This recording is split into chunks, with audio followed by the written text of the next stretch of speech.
第22題選擇題啦。佢就話若果生產要素成本計算嘅本地生產總值係264嘅話咧，咁存貨增減係幾多咧？要素成本計算嘅本地生產總值即係 GDPFC 啦。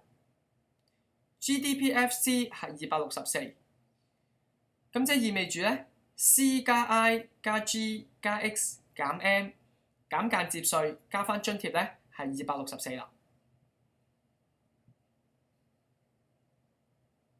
C 即係私人消費支出啦，咁就係200嘅。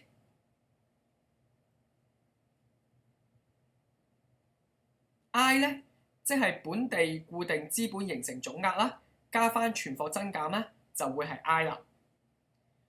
咁但係我哋可以睇得到啦，喺個表上面佢係寫住咧本地固定資本形成淨額係40喎。咁即係代表咧呢40蚊入邊咧係冇折舊喺計算喺入邊嘅。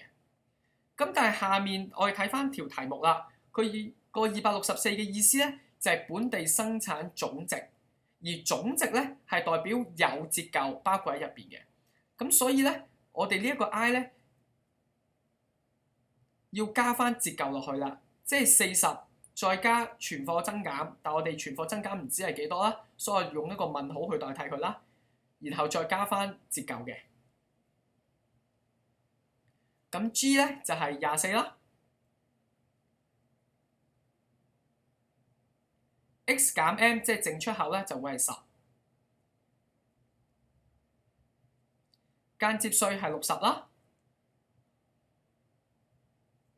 津貼係30啦，然後計算埋一齊就係等於264啦。